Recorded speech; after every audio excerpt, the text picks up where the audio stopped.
नमस्कार, आप देख रहे हैं डन न्यूज और मैं हूं आपके साथ शारदा झा। आप सभी दर्शकों का स्वागत है। बुलेटिन की शुरुआत से पहले नजर डालते हैं आज की हेडलाइंस पर। बिस्फी में गड्ढे में डूबने से एक 9 साल की लड़की की हुई दर्दनाक मौत, परिवार में पसरा मातम। जिले के सभी अनुमंडल पदाधिकारी और अंचल अधिकारी के साथ बाढ़ पूर्व तैयारियों को लेकर जिलाधिकारी ने वीडियो कॉन्फ्रेंसिंग के माध्यम से की समीक्षात्मक बैठक। बिस्फी में 1 दर्जन नर्सिंग होम की गई पदाधिकारियों की टीम के द्वारा जांच, अधिकांश नर्सिंग होम फर्जी। रहिका किसान भवन परिसर में खरीफ महाअभियान कार्यक्रम का हुआ आयोजन। प्रमुख जयंती देवी, बीडीओ व कृषि वैज्ञानिकों ने दीप प्रज्वलित कर किया उद्घाटन।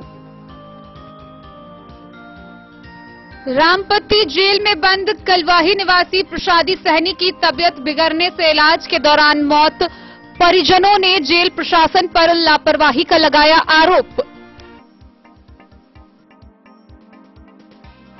आंध्राठारी के नैना दत्त महाविद्यालय परिसर में वार्ड सदस्य संघ की हुई आवश्यक बैठक। प्रखंड अध्यक्ष मोहम्मद आलम अंसारी ने की अध्यक्षता। रात के 12 बजे कलवाही थाना क्षेत्र के बक्सी टोल सतीमाई स्थान से जेसीबी से मिट्टी काटते हुए जेसीबी व चालक को ग्रामीणों ने पकड़कर किया पुलिस के हवाले। बिस्फी में होने वाले भैरवा श्रावणी मेले की तैयारी को लेकर एसडीएम व डीएसपी ने भैरवा उगना शिवालय व बल्हाघाट पहुंच किया निरीक्षण।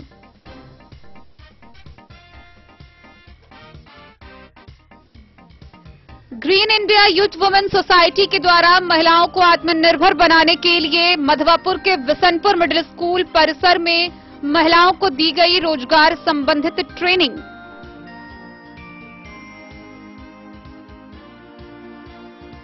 बिस्फी किसान भवन में खरीफ कार्यशाला सह प्रशिक्षण का हुआ आयोजन।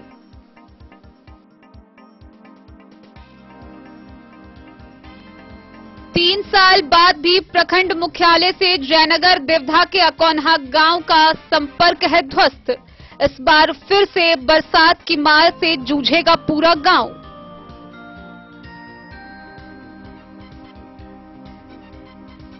मधुबनी जनता दल यू कार्यालय में अल्पसंख्यक प्रकोष्ठ के समीक्षात्मक व विस्तारित बैठक का हुआ आयोजन।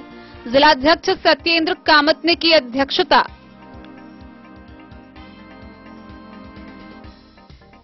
आंध्राठारी के नामचीन ढोलक वादक व धगजरी गांव निवासी भुटकुन कामत का हुआ निधन, लाखों लोगों में शोक की लहर।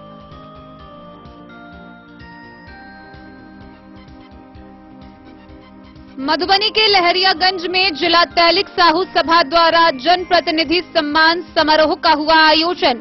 250 से अधिक जनप्रतिनिधि किए गए सम्मानित। पंडौल के टीचर्स ट्रेनिंग कॉलेज में चल रहे 20 दिवसीय प्रशिक्षण शिविर में 7वें दिन स्वयं सेवकों और स्थानीय सीमांत हिंदुओं के साथ कई लोगों ने किया वृक्षारोपण।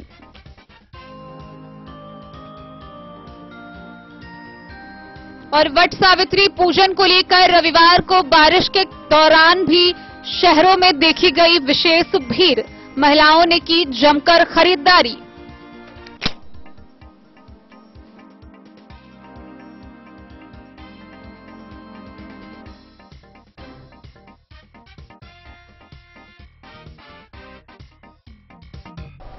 खबरें अब विस्तार से। बिस्फी थाना क्षेत्र के चौटा पंचायत में एक 9 वर्षीय लड़की की तालाब में डूबने से मौत हो गई। इसके बाद से पूरे क्षेत्र में मातम का माहौल पसर गया। गौरतलब है कि मृतका की पहचान स्थानीय बिजली सदाई की पुत्री के रूप में की गई है, जो कि शौच के लिए अपने दोस्तों के साथ निकली थी, जहां गहरे पानी में जाने की वजह से तालाब नुमा गड्ढे में डूबने से उसकी दर्दनाक मौत हो गई। बिस्फी थाना क्षेत्र के चहुटा पंचायत के धमौल टोले में पोखरनुमा एक गड्ढे में डूबने से एक 9 साल की लड़की की दर्दनाक मौत हो गई। घटना शुक्रवार की शाम की बताई जा रही है। मृतका दुर्गा कुमारी बिजली सदाई की पुत्री थी। 5 बजे तालाब में कुछ सहेलियों के साथ शौच करने गई। शौच करने के बाद वह आगे गहरे पानी में चली गई। तैरना नहीं आने के कारण वह तालाब में डूब गई। इस दौरान एक लड़की ने घटना की जानकारी परिजनों को दी। स्थानीय लोग तत्काल दुर्गा कुमारी को पानी से बाहर निकाले, लेकिन उसे बचाया नहीं जा सका। मृतका 3 बहनों में सबसे बड़ी थी। पंचायत मुखिया सुनील कुमार चौधरी, सरपंच हीरा दास, सामाजिक कार्यकर्ता तंतेश्वर चौधरी पप्पू ने बिस्फी सीओ से 4 लाख मुआवजा देने की मांग की है। बिस्फी से सत्यनारायण यादव की रिपोर्ट। मधुबनी समाहरणालय के सभा कक्ष से जिला पदाधिकारी अरविंद कुमार वर्मा ने वीडियो कॉन्फ्रेंसिंग के माध्यम से बैठक की। इस बैठक में मधुबनी जिला के सभी अनुमंडल पदाधिकारी और अंचलाधिकारी मौजूद हुए, जहां बाढ़ पूर्व तैयारियों की समीक्षा की गई व कई दिशा निर्देश निर्गत किए गए। जिलाधिकारी अरविंद कुमार वर्मा की अध्यक्षता में समाहरणालय के कार्यालय कक्ष से वीडियो कॉन्फ्रेंसिंग के माध्यम से जिले के सभी अनुमंडल पदाधिकारियों और अंचल अधिकारियों के साथ बाढ़ पूर्व तैयारियों की समीक्षा बैठक आयोजित हुई। बैठक में एजेंडावार कार्य प्रगति की समीक्षा की गई। बाढ़ पूर्व तैयारियों में सभी अंचल में सरकारी व निजी नाव की उपलब्धता को सुनिश्चित करने के निर्देश दिए गए हैं। जिलाधिकारी ने स्पष्ट किया कि सभी निजी नाव मालिकों का यदि कोई भुगतान लंबित हो तो उसे अगले शनिवार की बैठक से पूर्व भुगतान कर दिया जाए। उन्होंने कहा कि बांध के किनारे बसावट वाले गांवों के सक्रिय लोगों से बाढ़ निगरानी समिति का गठन किया जाए, जो नदी में जलस्तर के बढ़ने के दौरान बांध पर बढ़ते दबाव की ससमय सूचना दे सके। इससे समय रहते जान माल की रक्षा की जा सकेगी। जिलाधिकारी ने निर्देश दिया कि सभी अंचल में एक कम्युनिकेशन प्लान तैयार किया जाए, जिसके अंतर्गत बाढ़ राहत कार्य से जुड़े सभी संबंधित लोगों के नाम और मोबाइल नंबर की जानकारी उपलब्ध हो। उन्होंने कहा कि स्थानीय गोताखोर, सक्रिय जनप्रतिनिधि के साथ साथ राहत एवं बचाव दल के सभी लोगों की जानकारी शामिल हो। उन्होंने सभी अनुमंडल पदाधिकारियों को निर्देश दिया कि उनके क्षेत्र के अधीन सभी बांधों के संवेदनशील स्थलों का जायजा अवश्य ले। यदि उन्हें बांध निर्माण में किसी तरह की कमी प्रतीत हो तो इसकी सूचना अविलंब आपदा प्रबंधन शाखा को दी जाए। उन्होंने बाढ़ आश्रय स्थल के रूप में चिन्हित सभी भवनों, जिनमें विद्यालय भी शामिल हैं, कि साफ सफाई, शौचालय एवं जल आपूर्ति के पर्याप्त इंतजाम के निर्देश दिए हैं। इसके लिए सभी अंचल अधिकारियों को स्थल निरीक्षण करने और आवश्यकता पड़ने पर संबंधित विभागों से संपर्क कर दिए गए निर्देश का अनुपालन सुनिश्चित करने के निर्देश दिए गए हैं। जिला पदाधिकारी ने कहा कि बाढ़ राहत कार्य से जुड़े हर व्यक्ति को कोरोना का टीका लगवाना सुनिश्चित किया जाए। यदि किन्हीं को बूस्टर डोज दिया जाना हो तो इसके लिए प्रखंड के प्रभारी चिकित्सा पदाधिकारी से संपर्क कर इसे उपलब्ध कराया जाए। उन्होंने कहा कि आपदा की घड़ी में कोरोना संक्रमण की चुनौती न आए, इसके लिए यह कदम उठाया जाना आवश्यक है। जिलाधिकारी ने बाढ़ नियंत्रण प्रमंडल संख्या 1 एवं 2 के कार्यपालक अभियंताओं को निर्देश दिया है कि उनके क्षेत्र के अंतर्गत आने वाले सभी सर्विस गेट की जांच करने का वीडियो बनाकर प्रेषित किया जाए। इस बैठक में अपर समाहर्ता अवधेश राम, उप विकास आयुक्त विशाल राज, प्रभारी आपदा प्रबंधन शाखा सह जिला जनसंपर्क पदाधिकारी परिमल कुमार, जिला शिक्षा पदाधिकारी नसीम अहमद सहित अन्य जिला स्तरीय पदाधिकारी और वीडियो कॉन्फ्रेंसिंग से सभी अनुमंडल पदाधिकारी एवं अंचल अधिकारी शामिल थे। ब्यूरो। मधुबनी के सिविल सर्जन सुनील कुमार झा के निर्देशानुसार बिस्फी प्रखंड के विभिन्न क्षेत्रों में चल रहे नर्सिंग होम को लेकर पदाधिकारियों की टीम के द्वारा जांच की गई। पदाधिकारियों की टीम के पहुंचते ही बिस्फी नर्सिंग होम संचालकों में हड़कंप मच गया। गौरतलब हो कि इस जांच के दौरान कई नर्सिंग होम फर्जी पाए गए हैं। सिविल सर्जन सुनील कुमार झा के निर्देशानुसार बिस्फी में चल रहे नर्सिंग होम, अस्पताल, एक्सरे सेंटर एवं जांच घर की जांच की गई। बिस्फी पीएचसी में कार्यरत चिकित्सक डॉक्टर खुर्शीद एवं डॉक्टर एयाज ने मिक्स केयर औसी, ग्लोबल अस्पताल धेपुरा, जीवन ज्योति हेल्थ केयर नूरचक चौक, मिल्लत चौक स्थित मिल्लत health care, Vidyapati health care, life care clinic समेत अन्य कई नर्सिंग होम की जांच की गई। इस जांच से नर्सिंग होम संचालकों में अफरा तफरी मच गया। कई नर्सिंग होम संचालक अपना सेंटर बंद कर फरार हो गए। जांच कर रहे हेल्थ अधिकारियों की टीम ने साफ सफाई, पैरामेडिकल स्टाफ, चिकित्सकीय उपकरण सहित आदि का जांच किया। जांच के क्रम में अधिकांश अस्पताल एवं नर्सिंग होम बिना निबंधन के ही पाए गए। जांच टीम में शामिल डॉक्टर खुर्शीद ने बताया कि कुछ नर्सिंग होम का रजिस्ट्रेशन हुआ था और कुछ बिना रजिस्ट्रेशन के ही चल रहे थे। अधिकांश अस्पतालों में साफ सफाई की कमी पाई गई। पैरामेडिकल स्टाफ भी नदारद थे। डॉक्टर खुर्शीद ने बताया कि जांच रिपोर्ट पीएचसी बिस्फी को सुपुर्द कर दिया जाएगा। बिस्फी से सत्यनारायण यादव की रिपोर्ट। रहिका प्रखंड स्थित किसान भवन के परिसर में खरीफ महाअभियान कार्यक्रम का आयोजन हुआ, जिसका उद्घाटन प्रमुख जयंती देवी बीडीओ व कृषि वैज्ञानिकों ने संयुक्त रूप से दीप प्रज्वलित कर किया। रहिका प्रखंड कृषि विभाग के द्वारा प्रखंड मुख्यालय के किसान भवन परिसर में आयोजित खरीफ महाअभियान कार्यक्रम का उद्घाटन प्रमुख जयंती देवी बीडीओ एवं कृषि वैज्ञानिकों ने दीप प्रज्वलित कर किया। कार्यक्रम के बारे में संबोधित करते हुए बीडीओ सत्येंद्र कुमार ने कहा कि किसानों के आमदनी बढ़ोतरी के लिए विभिन्न कल्याणकारी योजना चलाई जा रही है। कृषकों को लाभकारी खेती के तकनीकी विकास की जानकारी खेतों तक पहुंचाने में कृषि विभाग के पदाधिकारी एवं कर्मी जुटे हुए हैं। उप प्रमुख शब्बीर अहमद ने किसानों के फायदेमंद योजनाओं को जमीनी स्तर पर पहुंचाने पर बल दिया। कृषि विज्ञान केंद्र के वरिष्ठ वैज्ञानिक डॉक्टर मंगलानंद झा ने किसानों की खेती में आर्थिक बोझ कम करने के लिए रसायन मुक्त फसल लगाने के विषय में विस्तृत जानकारी दी। उन्होंने बताया कि विश्व स्तर पर खाद्य संकट उत्पन्न हो गया है। भूमि की उर्वरता बरकरार रखने के लिए किसानों को खेती के साथ पशुपालन एवं उद्यानिक फसल लगाने का आह्वान किया। वैज्ञानिक डॉक्टर यूडी सिंह ने समय पर फसल लगाने की महत्वपूर्ण जानकारी दी। प्रगतिशील किसान राम सुंदर महतो ने सब्जी उत्पादन के बारे में कई तकनीकी जानकारी दी। कार्यक्रम में हेमचंद्र ठाकुर, बीएओ विश्वनाथ प्रसाद, मुखिया सनाउल्लाह, कृषि समन्वयक गंभीर मिश्र, सुरेंद्र चौधरी, अरुण कुमार, विजय चंद्र झा, सूर्यभूषण झा, राम बाबू शर्मा, राम नारायण रमन, कृष्णकांत झा समेत कई लोगों ने संबोधित किया। मधुबनी से फिरोज आलम की रिपोर्ट। कलवाही के मलवल निवासी रामपट्टी जेल में प्रसाद सहनी बंद थे, जहां तबियत बिगड़ने के बाद उनकी मौत हो गई। इस मामले को लेकर परिजनों का दावा है कि जेल प्रशासन की लापरवाही के कारण उनकी मौत हुई है।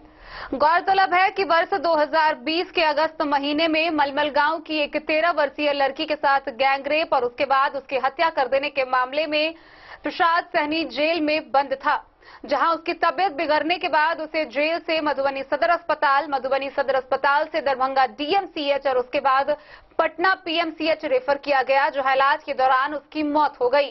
वहीं परिजनों का कहना है कि इसकी सूचना पहले से बिल्कुल ही परिजनों को नहीं दी गई थी। आइए हम आपको विस्तार से दिखाते हैं क्या है ये पूरी वारदात। कलवाही थाना क्षेत्र के गांव मलमल में वर्ष 2020 के अगस्त महीने में एक 13 वर्षीय लड़की सोनी कुमारी के साथ गैंग रेप कर उसकी हत्या कर दी गई थी। उसी आरोप में रामपट्टी जेल में बंद प्रसादी सहनी की तबियत बिगड़ने से इलाज के दौरान पटना पीएमसीएच में मौत हो गया। मृतक की बहू सुशीला देवी ने बताया कि 19 मई को ऑनलाइन अप्लाई करने के बाद जेल प्रशासन ने उनके ससुर प्रसादी सहनी से मुलाकात करने दी। मुलाकात के दौरान उसने अपनी तबियत ज्यादा खराब होने की बात कही थी। मृतक ने अपने बहू से कहा था कि जेल प्रशासन की ओर से समुचित इलाज की व्यवस्था नहीं की गई थी। मृतक की बहू ने बताया कि 21 मई को ही ससुर की तबियत जब ज्यादा खराब हो गई तो उन्हें रामपट्टी जेल से मधुबनी सदर अस्पताल लाया गया, जिसकी जानकारी उन्हें और परिजन को किसी दूसरे के द्वारा मिला। जब वह लोग मधुबनी सदर अस्पताल मुलाकात करने गए तो जेल प्रशासन के कर्मी ने उन लोगों को मुलाकात नहीं करने दिया। प्रसादी सहनी की तबीयत और ज्यादा बिगड़ जाने से उन्हें मधुबनी से दरभंगा डीएमसीएच रेफर कर दिया, जहां दरभंगा डीएमसीएच के चिकित्सक ने गंभीर स्थिति को देखते हुए पटना पीएमसीएच रेफर कर दिया। पटना पीएमसीएच में इलाज के दौरान मृतक का मौत हो गया। मृतक के परिजन व ग्रामीणों ने आरोप लगाया कि जेल प्रशासन की लापरवाही व मनमानी नीति का ही नतीजा है जो जेल में बंद प्रसादी सहनी की पटना पीएमसीएच में निधन हो गया, लेकिन जेल प्रशासन द्वारा परिजनों को किसी तरह की जानकारी नहीं दी गई थी। परिजनों ने बताया कि पीएमसीएच में इलाज के दौरान 27 मई को मौत हुई, लेकिन रामपट्टी जेल प्रशासन के द्वारा परिजनों को कोई सूचना नहीं दी गई। अगर मृतक का इलाज सही ढंग व समुचित व्यवस्था से होता तो वह काल के गाल में नहीं समाता और आज जिंदा होता। 27 मई को जब पटना पीएमसीएच में इलाज के दौरान उसकी मौत हुई तो जेल प्रशासन के कुछ कर्मी व कलवाही थाना प्रशासन के सहयोग से एक कागज लेकर परिजन के पास साइन कराने पहुंचे। उन लोगों ने बताया कि जब 21 मई को ही उसकी स्थिति गंभीर थी तो उससे पहले ही कर्मी या प्रशासन क्यों नहीं पहुंची या जेल प्रशासन के द्वारा खबर क्यों नहीं किया गया। उन लोगों ने जेल प्रशासन पर आरोप लगाया है कि जेल प्रशासन के द्वारा लापरवाही व मनमानी रवैया बरती गई है। रामपट्टी जेल में रहते हुए प्रसादी सहनी का समुचित व सही ढंग से इलाज नहीं हो पाया और वह इलाज के अभाव में काल के गाल में समा गया। मृतक के पुत्र वधू सुशीला देवी ने साफ एवं स्पष्ट तौर पर बताया कि यह रामपट्टी जेल प्रशासन नाकामी का नतीजा है कि मृतक के मर जाने के बाद उसके परिवारजन को सूचना दी गई।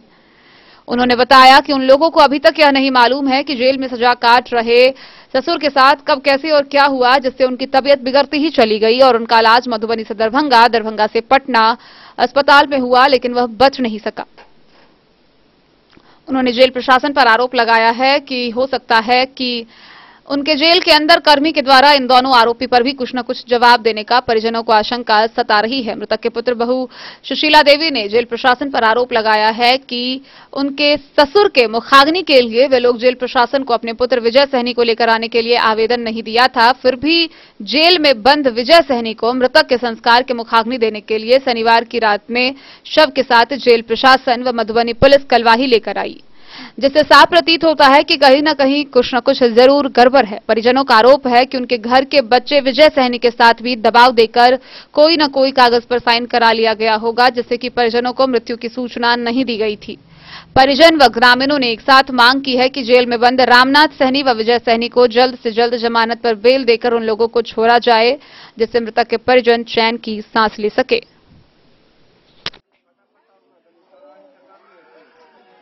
नहीं, वो हम आए थे तो हम नरेश जी ना जिला परिषद, तो मेरा मोबाइल स्विच ऑफ हो गया था, तो वहीं पर लगा दिए। तो उनको खोजने के लिए गया तो बोले कि लेटरिन की तरफ गए हैं।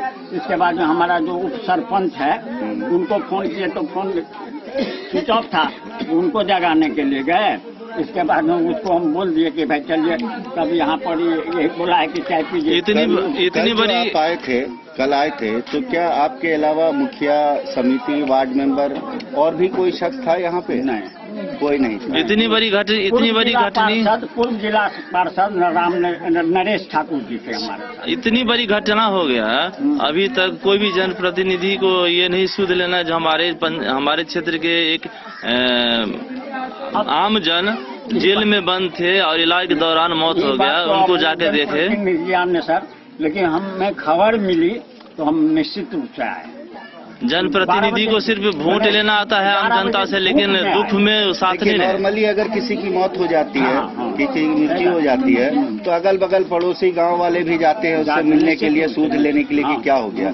लेकिन जो आदमी वोट लेके जीतता है यहाँ पर और जीतने के बावजूद किसी की मौत हो जाती है, वो आदमी दरवाजे पे नहीं पहुँचता, तो आपको लगता नहीं कि कहीं न कहीं? आपके कौन थे? बाबा। आपके बाबा थे, उनकी तबीयत खराब हुई थी, आपको मालूम था? नहीं मालूम था, तबीयत खराब नहीं हुआ था। अच्छा, परिजन यानी आपके रिश्तेदारों का आरोप है रेल प्रशासन पे कि आपको मार पीट के साइन करवाया गया है। आपने किसी पेपर पे मार पीट कर यानी मार खाने के बाद साइन किया है? हाँ। कलवाही से सरमोद लाल दास की रिपोर्ट। अंधराठारी प्रखंड मुख्यालय स्थित नैना दत्त महाविद्यालय परिसर में वार्ड सदस्य संघ की एक बैठक का आयोजन किया गया। इस बैठक की अध्यक्षता वार्ड महासंघ के प्रखंड अध्यक्ष मोहम्मद आलम अंसारी वही संचालन राम मिलन ने की। इस दौरान कई बिंदुओं पर बातचीत की गई, वहीं सर्वसम्मति से विशेष प्रकार के निर्णय लिए गए। अंधराठारी प्रखंड मुख्यालय स्थित नैना दत्त महाविद्यालय परिसर में वार्ड सदस्य संघ की एक आवश्यक बैठक हुई, जिसकी अध्यक्षता वार्ड महासंघ के प्रखंड अध्यक्ष मोहम्मद आलम अंसारी और संचालक राम मिलन ने की। बैठक में कई बिंदु वार्ड क्रियान्वयन एवं प्रबंधन समिति का प्रभार, नल जल योजना, अनुरक्षण एवं रिपेयरिंग, मानदेय भत्ता एवं भ्रष्टाचार संबंधित समस्या, नई वार्ड क्रियान्वयन समिति का चयन पर चर्चा की गई। साथ ही सर्वसम्मति से निर्णय लिया गया कि प्रत्येक पंचायत में वार्ड क्रियान्वयन प्रबंधन समिति का शीघ्र गठन किया जाए। पंचायत में प्रत्येक योजना में वार्ड सदस्य की अहम भूमिका है। वार्ड संख्या अध्यक्ष मोहम्मद आलम अंसारी ने बताया कि बिना वार्ड सदस्य की अनुमति से उनके वार्ड में कोई योजना नहीं होगी। वार्ड महासंघ के सचिव विशंभर प्रसाद यादव ने बताया कि वार्ड सदस्य का 7 निश्चय योजना पार्ट 2 में वार्ड सदस्य की अहम भूमिका है। पंचायत में आवास सहायक बिना वार्ड सदस्य की अनुमति से वार्ड में पहुंचकर आम जनता से अवैध राशि वसूली कर रहे हैं। संघ द्वारा चिन्हित कर आवास सहायक पर कार्रवाई करेंगे। संघ प्रखंड जिला प्रदेश से समन्वय स्थापित कर वार्ड सदस्य के अधिकार को मजबूत करने में भूमिका निर्माण करेंगे। वार्ड सदस्य महासंघ कोषाध्यक्ष दिनेश ठाकुर, पवन राम, सुधा देवी, मंगल साफी, मोहम्मद फिरोज आलम, सुमन गुप्ता, रंजीत कुमार, विपिन पासवान, चेतन झा, विलक्षणी देवी, अमरजीत यादव, कृष्णा गुप्ता, रामलखन यादव, अंबू पासवान, सुलेखा देवी, रामकुमार महतो, मिथिलेश कुमार बैठक में मौजूद थे। अंधराठाड़ी से बिंदेश्वर चौधरी की रिपोर्ट। खबरों का सिलसिला जारी रहेगा, जल्द ही लौटेंगे एक छोटे से ब्रेक के बाद। आप बने रहिए हमारे साथ। स्कूल मधुबनी सीबीएसई पाठ्यक्रम के अनुसार वर्ग केजी से 12वीं तक की शिक्षा। सत्र 2022-23 वर्ग केजी से 9वीं और 11वीं तक के छात्र छात्राओं का नामांकन प्रारंभ है। पोल स्टार स्कूल, जहां है डिजिटल स्मार्ट क्लासरूम, परिवहन की उत्तम व्यवस्था, लाइब्रेरी, कंप्यूटर और साइंस लैबोरेटरी, जूनियर क्लास के लिए स्मार्ट प्ले रूम, सभी विषय के विशेषज्ञ शिक्षक, खेल व तंदुरुस्ती के लिए प्लेग्राउंड और हॉस्टल की सुविधा। शिक्षा के क्षेत्र में विभिन्न राजकीय व राष्ट्रीय पुरस्कार से सम्मानित पोल स्टार स्कूल, सभी आधुनिक सुविधाओं से लैस शिक्षा को समर्पित विद्यालय, साइंस, कॉमर्स और ह्यूमैनिटीज के लिए बेस्ट फैकल्टी टीचर्स। अपने बच्चों को अच्छी शिक्षा दें और उनके सुंदर भविष्य का निर्माण करें। सत्र 2022-23 में नामांकन प्रारंभ है, तो देर ना करें। अधिक जानकारी के लिए विद्यालय आएं। हमारा पता है पोल स्टार स्कूल, जीवत चौक, सप्ताह, मधुबनी। ये दुनिया का चमकता सितारा झाड़ीलाल। शादी ब्याह हो या तीज त्योहार, हर मौके के लिए हमारे पास है खास किस्म की साड़ियाँ। जरदोजी कामदार साड़ियों से लेकर डिजाइनर साड़ियों की एक से बढ़कर एक वैरायटीज। हर कलर व पैटर्न की साड़ियों का खजाना झाड़ीलाल। इतना ही नहीं, अच्छी क्वालिटी व नामी कंपनियों के शर्ट पैंट के कपड़े भी हमारे यहाँ उपलब्ध हैं। कुर्ता पैजामा का कपड़ा हो या शर्ट पैंट का कपड़ा या फिर डिजाइनर सलवार सूट की हो डिमांड, हम करते हैं पूरी आपकी हर मांग। अगर आप अपनी पर्सनैलिटी में लगाना चाहते हैं चार चांद, तो एक बार सेवा का मौका अवश्य दें। झाड़ीलाल, हमारा पता है बड़ा बाजार एवं महिला कॉलेज रोड, मधुबनी। बेहतरीन साड़ियों एवं रेडीमेड कपड़ों का अनूठा संगम, बॉम्बे फैशन। शादी हो या कोई त्योहार, हर तरह के खास आयोजन में आपको पसंद आएंगी यहाँ की डिजाइनर, कामदार एवं बेहतरीन साड़ियाँ। यानी अगर आप चाहते हैं सभी प्रकार की कामदार, फैंसी, बनारसी, प्योर सिल्क, सूती साड़ियाँ, सलवार सूट और लहंगा चुन्नी, तो सोचने की जरूरत नहीं, आए बॉम्बे फैशन। हम रखते हैं आपकी पसंद का ख्याल। शर्टिंग, सूटिंग एवं ब्रांडेड रेडीमेड कपड़े भी मिलेंगे आपको उचित मूल्य पर। यही नहीं, बच्चों के कपड़े बाजार से कम कीमत पर यानी होलसेल रेट पर प्राप्त करें। पता याद रखें, बॉम्बे फैशन, महिला कॉलेज रोड, मधु। होटल गोकुल राज।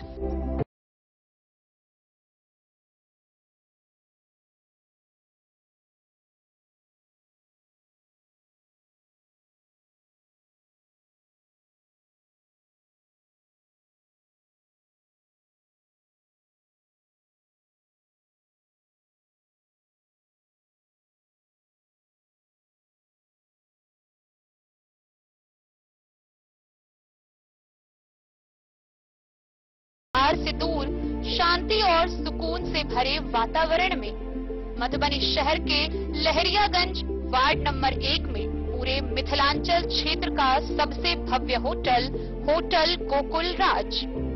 4 मंजिला इमारत की इस होटल में है 4 बड़े बड़े बैंकेट हॉल, रिंग सेरेमनी, शादी, मीटिंग या पार्टी, हर एक आयोजन के लिए अलग से हॉल की व्यवस्था, रेस्टोरेंट की व्यवस्था जहां एक से बढ़कर एक लजीज व्यंजनों का मिलेगा संगम, और रहने का उचित प्रबंध, suite room, AC room, non AC room से सुसज्जित होटल जहां लिफ्ट की भी है व्यवस्था, पार्किंग का पूरा इंतजाम। तो आइए और जिंदगी में खुशियों से भरी यादें शामिल करिए। होटल गोकुल राज मधुबनी में आप लोगों का स्वागत है। होटल गोकुल राज, लहरियागंज, वार्ड नंबर 1, मधुबनी। कारक कलर्स, मेसर्स विश्वनाथ कारक, लोहापट्टी, मधुबनी। यहाँ उपलब्ध है सकरनी wall guard, white cement, polymer base wall putty. दीवारों और प्लास्टर को पकड़े जकड़ के सकरनी प्लास्टर बॉन्ड, अद्वितीय उत्पाद जिसे जर्मन टेक्नोलॉजी के सहायता से किया गया है तैयार। किसी प्रकार के हैकिंग की आवश्यकता नहीं।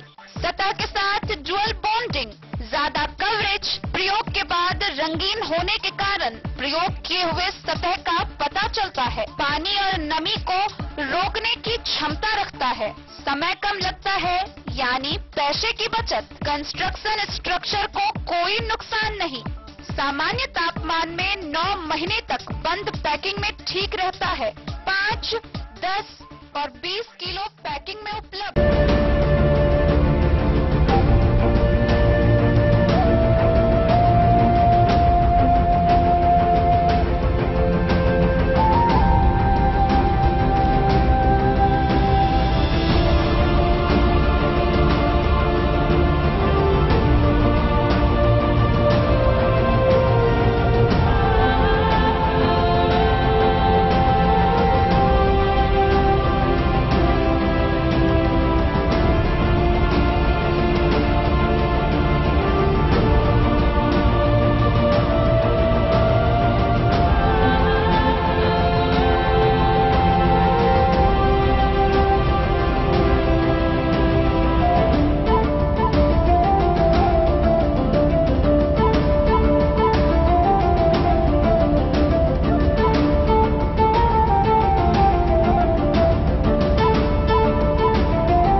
अमरनाथ प्रसाद ज्वेलर्स 916 हॉलमार्क ब्रांडेड गोल्ड एवं डायमंड ज्वेलरी शोरूम, गांधी चौक, राजनगर बाजार, एक भरोसे की पहचान। कलवाही थाना क्षेत्र से एक बड़ी खबर सामने आ रही है, जहां कलवाही थाना क्षेत्र के गांव बक्सी टोल के सती माई स्थान के सरकारी तालाब के समीप से रात के 12 बजे जेसीबी की मदद से मिट्टी कटाई की जा रही थी। गौरतलब है कि इस दौरान गांव वालों ने जेसीबी चालक को ग्रामीणों ने धर दबोचा और पुलिस के हवाले कर दिया। आइए हम आपको विस्तार से दिखाते हैं क्या है ये पूरी खबर। कलवाही थाना क्षेत्र के गांव बक्सी टोल सती माई स्थान सरकारी तालाब से बीती रात जेसीबी से मिट्टी काटते हुए जेसीबी एवं चालक को ग्रामीणों ने धर दबोचा, जिसके बाद जेसीबी एवं चालक को कलवाही पुलिस को सौंप दिया। ग्रामीणों ने बताया कि बीती रात करीब 12 बजे सती माई स्थान सरकारी तालाब से मिट्टी काटकर जल स्रोत के किनारे बना मकान के किनारे से मिट्टी भरा जा रहा था। ग्रामीणों ने बताया कि यह मकान जल स्रोत में बनाया गया है, जिसको लेकर कलवाही के अंचलाधिकारी रसिक लाल टुडू ने कई बार नोटिस देकर उस विवादित अधिक्रमित जमीन को खाली करने का आदेश जारी किया है, लेकिन जल स्रोत के कुछ विषयों को अतिक्रमण किए हुए सहदेव शाह एवं उनके भाइयों ने अंचलाधिकारी के आदेश की अवहेलना करते हुए शुक्रवार की रात करीब 12 बजे तालाब से मिट्टी काटकर मकान के पीछे भर देने के लिए मिट्टी भरवा रहा था। अंचलाधिकारी रसिक लाल टुडू ने बताया कि जल स्रोत के कुछ हिस्सों को पांचों भाई ने मिलकर अतिक्रमण कर मकान बना रखा है, जिस अतिक्रमित जमीन पर अंचलाधिकारी ने कई बार नोटिस देकर उस जगह को खाली करने का आदेश भी दिया हुआ है। अंचलाधिकारी ने बताया कि जल स्रोत के अंत में पूर्व पश्चिम कोने को अतिक्रमण कर मकान बनाया गया है। नवनिर्मित मकान को खाली करने का नोटिस द्वारा आदेश मकान मालिक को कई बार दिया गया है, लेकिन अतिक्रमण मुक्त करने के बजाय जल स्रोत से मिट्टी काटकर आधी रात को चोरी छुपे मकान के पीछे भर देने के लिए मिट्टी भरा जा रहा था, जिस बात की जानकारी ग्रामीणों ने रात के करीब 11 बजे कलवाही के अंचलाधिकारी रसिक लाल टुडू को दूरभाष से दिया। अंचलाधिकारी ने सभी बातों की जानकारी लेकर तत्क्षण कलवाही के थानाध्यक्ष प्रेमराज पुरुषोत्तम देव को दूरभाष पर सारी बातों से अवगत कराकर तुरंत मिट्टी काटने का कार्य को रोकते हुए एवं जेसीबी जब्त करने को कहा। कलवाही थानाध्यक्ष ने त्वरित कार्रवाई करते हुए रात के करीब 12 बजे बक्सी टोल सती माई स्थान तालाब पर पहुंचकर मिट्टी काट रहे जेसीबी एवं चालक को अपने कब्जे में ले लिया। कलवाही के अंचलाधिकारी रसिकलाल टुडू ने बताया कि सती माई सरकारी तालाब में तालाब सौंदर्यीकरण योजना के तहत मिट्टी कटाई व चौतरफा विकास का कार्य किया जा रहा है। सीओ ने बताया कि तालाब में निर्माणाधीन काम चल रहा है, तालाब में काम करवा रहे हैं। संवेदक से दूरभाष पर बात किया। संवेदक ने बताया कि मिट्टी काटने की जानकारी उनको है। अंचलाधिकारी रसिकलाल दूसरी ने बताया कि सहदेव साह संवेदक ने ही मिट्टी काटने का आदेश मांगा था, जबकि ग्रामीणों का आरोप है कि जल स्रोत से बना मकान पूरी तरह गलत है व सरकार के नोटिस का अवहेलना किया जा रहा है। ग्रामीणों ने बताया जब यह मिट्टी काटने का काम पूरी तरह अवैध है। गांव बलाइन निवासी विनय साह का जेसीबी लाकर आधी रात करीब 12 बजे चोरी छुपे यह मिट्टी काटा जा रहा था।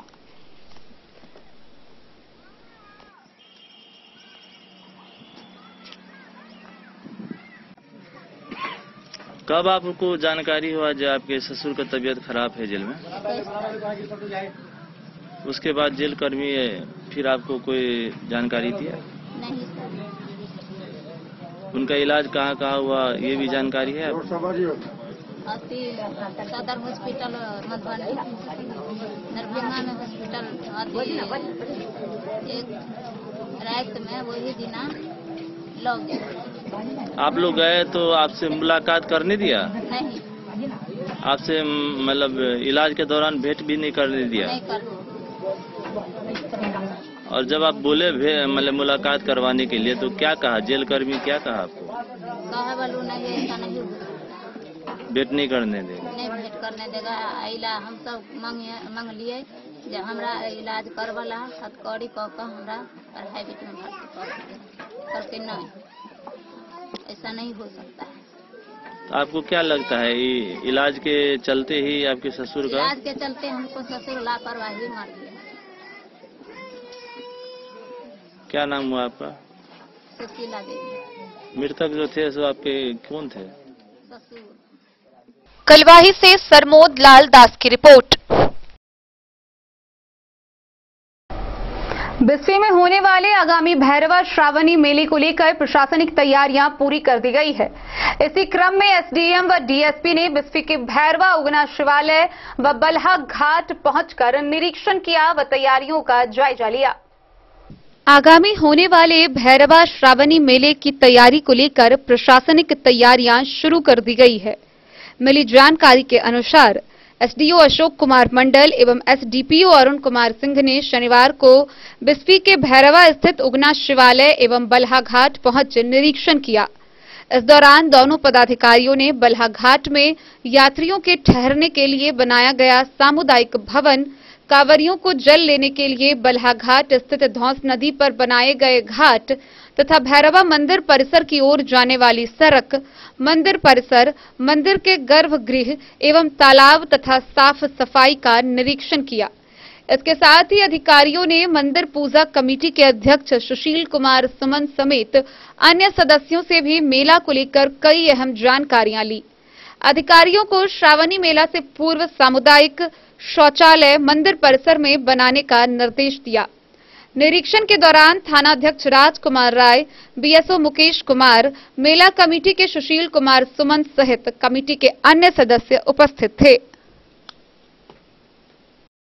बिस्फी से सत्यनारायण यादव की रिपोर्ट। मधवापुर प्रखंड के विशनपुर मिडिल स्कूल परिसर में green India youth women society के द्वारा कार्यक्रम का आयोजन किया गया। इस दौरान महिलाओं को आत्मनिर्भर बनाने के लिए विभिन्न प्रकार की ट्रेनिंग दी गई। महिलाओं को आत्मनिर्भर बनाने के लिए विशनपुर मिडिल स्कूल परिसर में उन्हें रोजगार से संबंधित ट्रेनिंग दी गई। कार्यक्रम में महिला स्वास्थ्य रक्षा विषय पर प्रमुखता से चर्चा कर वक्ताओं ने उन्हें सेहत सलामती के लिए हमेशा तत्पर रहने की बात कही। Green India youth women society के ट्रेनरों ने कार्यक्रम में महिलाओं को आत्मनिर्भर बनाने के लिए उन्हें जागरूक किया। संस्था के चेयरमैन संजय झा ने बताया कि उनकी टीम ने समाज के सभी तबके की महिलाओं को हुनर की ट्रेनिंग देने के साथ साथ उनके लिए रोजगार की गारंटी भी दे रही है। पंचायत स्तर पर सिलाई ट्रेनिंग सेंटर खोलने की जानकारी उन्होंने दी। डायरेक्टर नंद गोपाल झा ने कहा कि ट्रेनिंग पूरी करने वाली महिलाओं को रोजगार मुहैया कर उन्हें खुद के पैरों पर खड़ा किया जाएगा। संजय कुमार यादव ने कहा कि इस योजना की बड़ी खासियत है कि इस अभियान में कम पढ़ी लिखी महिलाओं को भी स्थान दिया गया है। पूजा कुमारी और खुशबू कुमारी ने स्वास्थ्य रक्षा के लिए सैनिटरी पैड के इस्तेमाल और उससे होने वाले लाभ विषय पर महिलाओं को बताया। वो भी पेश होता है। बताइए संजय जी, आपके यहाँ सोशल वर्क में एक कार्यक्रम हुआ है, आप उसमें शिरकत की, बताएं कैसा लगा और इस कार्यक्रम के माध्यम से महिलाएं कितना जागरूक हो रही हैं। आज का जो यह कार्यक्रम है और महिलाओं को जागरूक करने का हम धन्यवाद देते हैं यूथ इंडिया सोसाइटी के जितने भी सदस्य हैं और यहाँ जो भी हमारी महिलाएं बैठी हुई हैं उनको हम धन्यवाद दे रहे हैं। और हम लोगों का यह उद्देश्य है जो समाज में स्वच्छता हो, लोग बीमारी से बचे, हम लोग का यह उद्देश्य है और इसमें जितना हम लोगों से संभव हो पाएगा लोगों को हम लोग जागरूक करें। महिलाएं इस कार्यक्रम में कितना रुचि ले रही हैं? महिलाएं 95% महिलाएं इस कार्यक्रम में रुचि ले रही है और महिलाओं में बहुत ज़्यादा खुशी है जो गांव स्तर पर भी इस हिसाब का लोगों को सुविधा मिल रहा है। क्या उम्मीद है इस योजना को सफल बनाने में महिला हमेशा सक्रिय रहेगी? जी जी, यह हमें उम्मीद है जो हमारी जो महिलाएं हैं इसको सफल बनाने में बहुत हद तक कामयाब होगी। अपना नाम बताएंगे? संजय कुमार साहब जी, पद नाम बताइए। As a chairman. किस संस्था? Green India youth women society से। बताइए आज के कार्यक्रम क्या है? सर हमारी संस्था का मुख्य उद्देश्य सर महिलाओं को शिक्षित करना, उनके हेल्थ पर काम करना और उनको कहीं न कहीं रोजगार की मुहिम से जोड़ना। आत्मनिर्भरता के लिए? आत्मनिर्भरता के लिए सर कहीं न कहीं हमारी संस्था। क्या स्कीम है आत्मनिर्भरता के लिए? सर हम लोग अभी जो आत्मनिर्भरता बनाने के लिए काम करें सर, हम लोग सैनिटरी नैपकिन के ऊपर काम कर रहे हैं। हमारी संस्था सैनिटरी नैपकिन के ऊपर काम कर रही है और इसके माध्यम से हम घर घर शिक्षा भी बांट रहे हैं, आत्मनिर्भर भी बना रहे हैं महिलाओं को रोजगार देने के लिए। और क्या आपने बताया भी कि सिलाई मशीन? इसके लिए सर हमारी संस्था जो है एक सेवा फाउंडेशन के साथ जुड़ रही है और जिनके साथ हम सर हर पंचायत हर ब्लॉक के अंतर्गत में एक जो है वो सिलाई सेंटर खोलने की प्लानिंग कर रहे हैं जहां पे हमें महिलाओं को आत्मनिर्भर बनाने में पूर्णतः सहयोग आप लोगों के माध्यम से हमें मिलने जा रहा है। सिलाई सेंटर के माध्यम से महिलाओं को ट्रेंड करेंगे सर और उन्हें रोजगार भी देंगे। कहीं न कहीं रोजगार भी आप ही के माध्यम से? हमारे ही माध्यम से, हमारी संस्था के माध्यम से, green India youth women society के माध्यम। किस तरह की महिलाओं का सिलेक्शन आप करते हैं इस योजना? सर हमारे यहाँ जो है पढ़ी लिखी महिलाएं भी आ सकती हैं, हमारे यहाँ कम पढ़ी लिखी भी महिलाएं आ सकती हैं, घरेलू महिलाएं भी आ सकती हैं, बस वो सक्षम हो काम करने में। क्या रिस्पांस मिला? सर अभी तक हम लोग 8 ब्लॉक में काम कर रहे हैं। 2018 से हम लोग इस जगह तक आए हैं। 2018 से हमारी संस्था रजिस्टर्ड होकर बिहार में काम कर रही है।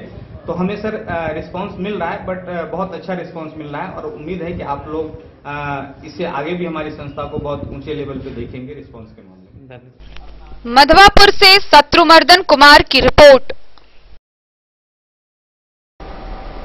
बिस्वे प्रखंड स्थित किसान भवन के सभागार में प्रखंड स्तरीय 1 दिवसीय खरीफ महाअभियान प्रशिक्षण कार्यशाला का आयोजन किया गया, जिसका उद्घाटन प्रमुख रीता कुमारी ने दीप प्रज्वलित कर किया। रेखा प्रखंड कृषि विभाग के द्वारा प्रखंड मुख्यालय के किसान भवन परिसर में आयोजित खरीफ महाअभियान कार्यक्रम का उद्घाटन प्रमुख जयंती देवी बीडीओ एवं कृषि वैज्ञानिकों ने दीप प्रज्वलित कर किया। कार्यक्रम के बारे में संबोधित करते हुए बीडीओ सत्येंद्र कुमार ने कहा कि किसानों के आमदनी बढ़ोतरी के लिए विभिन्न कल्याणकारी योजना चलाई जा रही है। कृषकों को लाभकारी खेती के तकनीकी विकास की जानकारी खेतों तक पहुंचाने में कृषि विभाग के पदाधिकारी एवं कर्मी जुटे हुए हैं। उप प्रमुख शब्बीर अहमद ने किसानों के फायदेमंद योजनाओं को जमीनी स्तर पर पहुंचाने पर बल दिया। कृषि विज्ञान केंद्र के वरिष्ठ वैज्ञानिक डॉक्टर मंगलानंद झा ने किसानों की खेती में आर्थिक बोझ कम करने के लिए रसायन मुक्त फसल लगाने के विषय में विस्तृत जानकारी दी। उन्होंने बताया कि विश्व स्तर पर खाद्य संकट उत्पन्न हो गया है। भूमि की उर्वरता बरकरार रखने के लिए किसानों को खेती के साथ पशुपालन एवं उद्यानिक फसल लगाने का आह्वान किया। वैज्ञानिक डॉक्टर यूडी सिंह ने समय पर फसल लगाने की महत्वपूर्ण जानकारी दी। प्रगतिशील किसान राम सुंदर महतो ने सब्जी उत्पादन के बारे में कई तकनीकी जानकारी दी। कार्यक्रम में हेमचंद्र ठाकुर, बीएओ विश्वनाथ प्रसाद, मुखिया सनाउल्लाह, कृषि समन्वयक गंभीर मिश्र, सुरेंद्र चौधरी, अरुण कुमार, विजय चंद्र झा, सूर्यभूषण झा, राम बाबू शर्मा, राम नारायण रमन, कृष्णकांत झा समेत कई लोगों ने संबोधित किया। बिस्फी से सत्यनारायण यादव की रिपोर्ट। जयनगर प्रखंड के देवधा दक्षिणी पंचायत का कौन्हा गांव पिछले 3 वर्षों से प्रखंड मुख्यालय से संपर्क ध्वस्त है और 3 वर्ष बाद एक बार फिर इस गांव के सभी ग्रामीणों को बरसात की मार से जूझना पड़ेगा। जयनगर प्रखंड के देवधा दक्षिणी पंचायत के वार्ड नंबर 13 भारत नेपाल अंतर्राष्ट्रीय सीमावर्ती गांव अकौन्हा गांव के लोगों को इस साल बरसात की मार से जूझना पड़ेगा। 5000 की आबादी वाले अकौन्हा गांव का प्रखंड मुख्यालय से संपर्क 3 साल बाद भी टूटा हुआ है। लोगों ने बदहाल यातायात बहाल करने के लिए जिला प्रशासन व स्थानीय प्रशासन दोनों को जिम्मेदार ठहरा रही है। ग्रामीणों ने बताया कि बीते साल 2019 में कमला नदी में आई प्रलयकारी बाढ़ के कारण नदी के जलस्तर में वृद्धि से अकौन्हा गांव स्थित कमला पश्चिमी तटबंध व नेपाली रेलवे लाइन काफी दूर तक ध्वस्त हो गया, जिससे अकौन्हा गांव का प्रखंड मुख्यालय से संपर्क टूट गया। बाढ़ से मची तबाही का आकलन और जायजा लेने के लिए वर्ष 2020 में बिहार के मुख्यमंत्री नीतीश कुमार उस स्थल का निरीक्षण कर कमला नदी को वीयर से बराज निर्माण का सौगात जयनगर को दिया। हालांकि मुख्यमंत्री के आगमन से पूर्व यातायात बहाल करने के लिए ध्वस्त तटबंध के मरम्मती कार्य कराया गया, लेकिन पूर्व में भारत नेपाल अंतर्राष्ट्रीय सीमा के नो मैंस लैंड पर बने तटबंध ध्वस्त होने के कारण मरम्मत के समय नेपाली पुलिस के द्वारा कार्य को रोक लगा दिया गया। नेपाली अधिकारियों का कहना था कि ध्वस्त तटबंध को नो मैंस लैंड से हटाकर निर्माण कार्य किया जाए, जिससे आज तक वर्षों बाद भी स्थिति जस की तस है। अकौन्हा गांव में जाने के लिए एकमात्र पैदल या 2 पहिया वाहन से आना जाना किया जा सकता है, लेकिन भारी वाहन व 4 चक्का वाहन के आने जाने के लिए पूरी तरह अब तक रास्ते का निर्माण नहीं किया जा सका है। ग्रामीण मोतीलाल यादव ने बताया कि बीते वर्ष बाढ़ के कारण क्षतिग्रस्त तटबंध को मरम्मती कार्य तो कराया गया, लेकिन दोनों देशों के तटबंध के बीच में बने तटबंध की मरम्मती पर नेपाली सरकार के द्वारा आपत्ति जताने के कारण मरम्मती काम रोक दिया गया। अन्य ध्वस्त तटबंध की मरम्मती तो कर दी गई, लेकिन अकौन्हा गांव में जाने वाली नेपाली रेलवे गुमटी स्थित तटबंध से सिर्फ लोगों के आने जाने के लिए चौड़ाई कम कर दी गई, जिस कारण गांव में 4 चक्का वाहन प्रवेश नहीं करता है। गांव में जाने का एकमात्र रास्ता होने के कारण आपात स्थिति में लोगों को खाट के सहारे ध्वस्त तटबंध पार कर मरीजों को इलाज के लिए अस्पताल लाया जाता है। यही हाल शादी विवाह के अवसर पर उत्पन्न होता है। मोतीलाल यादव ने बताया कि इस साल भी गांव के लोगों को बरसात का डर सता रहा है। बरसात के समय में अचानक बाढ़ से भी अकौन्हा गांव के लोग प्रभावित हो सकते हैं। क्षतिग्रस्त तटबंध की मरम्मती और चौड़ाई को लेकर ग्रामीणों के द्वारा पूर्व में ग्रामीण विकास विभाग, जल संसाधन विभाग, जिला पदाधिकारी के अलावे स्थानीय पदाधिकारियों को पत्राचार किया गया है, बावजूद अब तक कार्रवाई नहीं की गई है।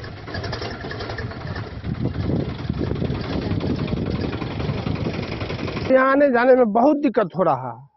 2019 में आया बाढ़, उस समय टूट गया बांध।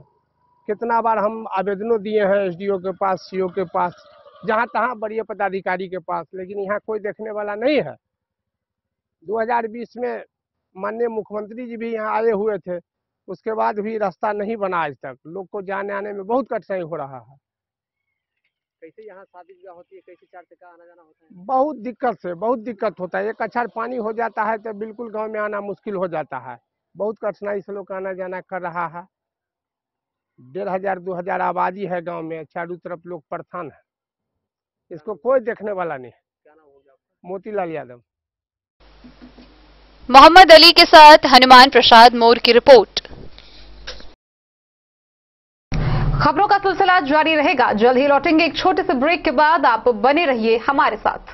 के क्षेत्र में एक नया आयाम अब छोटे बच्चों के लिए भी आधुनिक सुविधाओं के साथ उपलब्ध। विवेकानंद मिशन विद्यापीठ जूनियर, जहां क्लास प्री नर्सरी से 5th स्टैंडर्ड तक के बच्चों का एडमिशन प्रारंभ है। अगर आप भी चाहते हैं अपने बच्चों का शिक्षा के क्षेत्र में बेहतर विकास, तो विवेकानंद मिशन विद्यापीठ जूनियर है आपके लिए तैयार।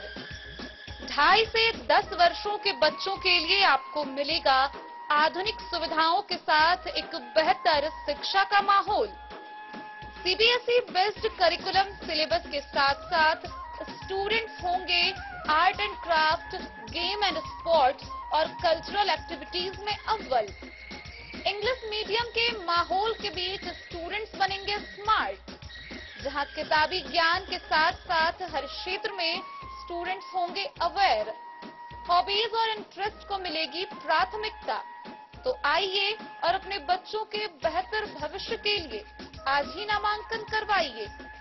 विवेकानंद मिशन विद्यापीठ जूनियर। हमारा पता है तिरहुत कॉलोनी, नगर परिषद, main road, ward number 21, Madhubani. Ayurveda अपनाएं, निरोगी जीवन पाएं। आईएमसी के आयुर्वेदिक प्रोडक्ट अब आपके शहर मधुबनी में भी उपलब्ध है। स्वस्थ और निरोगी जीवन के लिए स्वदेशी आयुर्वेदिक प्रोडक्ट वर्षों से करोड़ों ग्राहक का विश्वसनीय आईएमसी लेकर आया है आपके लाभ और सुविधा के लिए विभिन्न आयुर्वेदिक औषधि। कब्ज हो या पेट दर्द, बालों का झरना हो या वजन का घटना, डायबिटीज की समस्या हो या फिर परेशान कर रहा हो लो या हाई ब्लड प्रेशर, जोड़ों के दर्द से लेकर आंखों की रोशनी बढ़ाने में कारगर है विभिन्न औषधि। साइड इफेक्ट की चिंता नहीं, स्वस्थ जीवन की पूरी गारंटी। आईएमसी आयुर्वेदिक प्रोडक्ट तो करोड़ों भारतीयों के विश्वास को आप भी अपनाएं और जीवन को। रविवार को मधुबनी के जनता दल कार्यालय में अल्पसंख्यक प्रकोष्ठ के समीक्षात्मक एवं विस्तारित बैठक का आयोजन किया गया, जिसकी अध्यक्षता जिलाध्यक्ष सत्येंद्र कामत ने की। रविवार को अल्पसंख्यक प्रकोष्ठ के समीक्षात्मक एवं विस्तारित बैठक जिलाध्यक्ष सत्येंद्र कामत की अध्यक्षता में स्थानीय जनता दल कार्यालय मधुबनी में पूर्व उप सभापति सह अल्पसंख्यक प्रकोष्ठ के प्रदेश अध्यक्ष जनाब सलीम परवेज के इस्तकबाल टोपी व चादर पहनाकर निवर्तमान जिलाध्यक्ष अहमद हुसैन ने किया। बैठक को संबोधित करते हुए सलीम परवेज ने कहा कि यहां उपस्थित सभी अल्पसंख्यक समुदाय के साथियों को बिहार प्रदेश अल्पसंख्यक प्रकोष्ठ की तरफ से स्वागत करते हुए अल्पसंख्यक समुदाय के सोचने के समय आने की बात कही। इस अवसर पर कार्यक्रम की अध्यक्षता करते हुए जिला अध्यक्ष सत्येंद्र कामत ने सभी अल्पसंख्यक को जनता दलियों की परिवार से स्वागत किया। मौके पर जदयू के अल्पसंख्यक प्रकोष्ठ के निवर्तमान जिलाध्यक्ष अहमद हुसैन ने भी उपस्थित लोगों को संबोधित किया। इस अवसर पर पूर्व जिलाध्यक्ष अब्दुल कयूम, तजम्मुल हुसैन, किस्वरी खातून, शिवकांत झा, परवेज आलम, उमर फारूक, मोहम्मद मोयुद्दीन, अब्दुल मजीद, जान मंसूरी समेत कई लोग उपस्थित रहे। मधुबनी से फिरोज आलम की रिपोर्ट। शनिवार की शाम अंधराठारी प्रखंड के नामचीन ढोलक वादक व धगजरी गांव निवासी भुटकुल कामत का निधन हो गया। वह 81 वर्ष के थे। उनके निधन के बाद से आसपास के क्षेत्र में शोक का माहौल पसर गया। वहीं आसपास के सैकड़ों कीर्तन मंडलियों ने उनके अंतिम संस्कार में शामिल हुए। वहीं उनके पार्थिव शरीर के निकट घंटों तक कीर्तन करते हुए उन्हें श्रद्धांजलि अर्पित की। अंधराठारी प्रखंड के नामचीन ढोलक वादक और धगजरी गांव निवासी भुटकुल कामत का शनिवार की शाम को निधन हो गया। वह 80 के दशक से प्रखंड क्षेत्र में विभिन्न तरह के कार्यक्रमों और नवाह संकीर्तनों में अपनी ढोलक की थाप से लाखों लोगों के दिल पर राज किया। अचानक उनके निधन के बाद संगीत जगत में शोक छा गया। स्थानीय मुखिया राम गुलाम भंडारी, शिक्षक कुलानंद चौधरी, गणेश भंडारी समेत सभी वर्गों के लोगों ने उनके निधन पर शोक जताया और कहा कि प्रखंड ने आज सब दलों के अजीज एक महान समाजसेवी को खो दिया है। उनके निधन को संगीत जगत का अपूरणीय क्षति बताया। आसपास के सैकड़ों कीर्तन मंडलियों ने उनके अंतिम संस्कार में शामिल हुए व उनके पार्थिव शरीर के निकट घंटों तक कीर्तन करते हुए उन्हें एक सच्ची श्रद्धांजलि अर्पित की। गौरतलब है कि 81 वर्षीय भुटकुल कामत का शनिवार की शाम निधन हो गया और इस निधन की खबर से पूरे गांव में एक शोक की लहर दौड़ पड़ी। बच्चों के साथ सैकड़ों महिलाओं की हुजूम उमड़ गई। उनके पार्थिव शरीर पर लोगों ने पुष्प अर्पित की। अंतिम संस्कार में कई नागरिक शामिल हुए। वहीं उनकी मुखाग्नि उनकी पत्नी ने दी।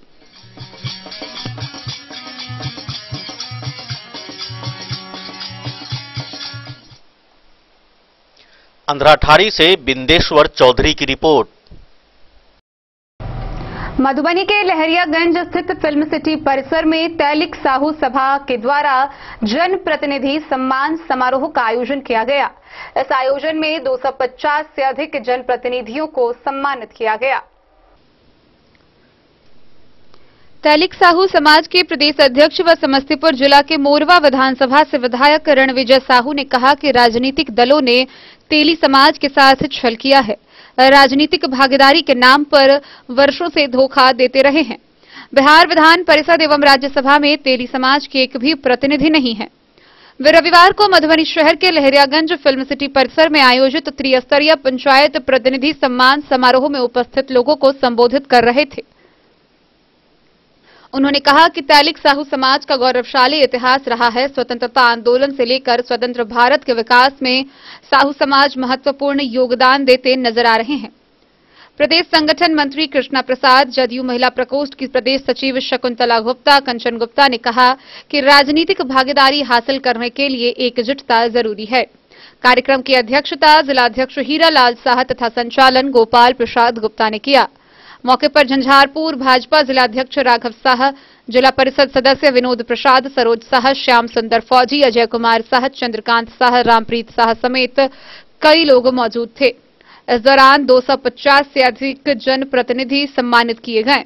जिला तैलिक साहू सभा द्वारा आयोजित जनप्रतिनिधि सम्मान समारोह में 250 से अधिक जनप्रतिनिधि सम्मानित किए गए, जिसमें जिला पार्षद, मुखिया, सरपंच, पंचायत समिति सदस्य, वार्ड सदस्य व सरपंच के पंच शामिल हैं।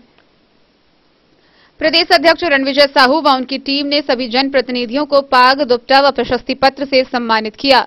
जिला के विभिन्न प्रखंडों से त्रिस्तरीय पंचायत के प्रतिनिधि समारोह में पहुंचे थे। यही कहना चाहूंगा कि हमारा समाज जो आज के दिन में इतना पिछड़ा हुआ है, हमारे समाज को जो अधिकार मिलना चाहिए, हमारी जितनी जनसंख्या है उस हिसाब से सरकार हमको जितनी मेरा ये कहना है कि हमारे समाज में माने पूरे समाज में जितनी ज्यादा जनसंख्या है उसके हिसाब से हमारे हिस्सेदारी नहीं है। हमारे पूरे बिहार में 7% जनसंख्या है तेली समाज की। 7% जनसंख्या के अनुसार से कम हमारे 40 विधायक होना चाहिए, लेकिन आज के दिन में बिहार में हमारे सिर्फ 9 विधायक हैं। और ये पंचायत प्रतिनिधि सम्मेलन इसलिए बुलाया गया है कि हम अपने समाज के चट्टानी एकता को मजबूत करके सरकार को दिखलाएं कि हम लोग भी पूरे समाज एक है। अगर आगे तुम हम लोग को प्रतिनिधित्व करने का मौका नहीं दोगे, जो पार्टी हम लोग को प्रतिनिधित्व करने का मौका देगी, मेरा समाज उसी के साथ होगा। मैं यही कहना चाह रहा हूँ। क्या नाम है आपका? मेरा नाम सरोज कुमार साहू, जिला कोषाध्यक्ष, मधुबनी जिला तैलिक साहू सभा।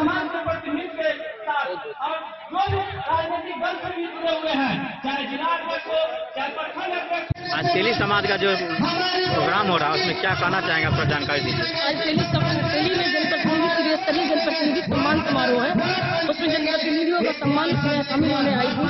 साथ ही साथ नगर निकाय का भी चुनाव, उसमें ज्यादा से ज्यादा हमारे जनप्रतिनिधि कैसे जीत कर आवे, उसके लिए एक रणनीति पे अपनी बातों को, अपने संदेश को देने आई हूँ।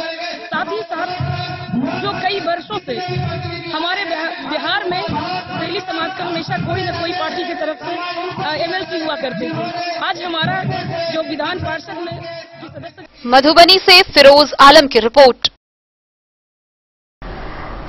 मधुबनी के टीचर्स ट्रेनिंग कॉलेज पंडौल में राष्ट्रीय स्वयंसेवक बिहार झारखंड स्तर पर 20 दिवसीय प्रशिक्षण शिविर प्रथम एवं द्वितीय वर्ष चल रहा है। शिविर के 7वें दिन परिसर में वृक्षारोपण कार्यक्रम का आयोजन किया गया।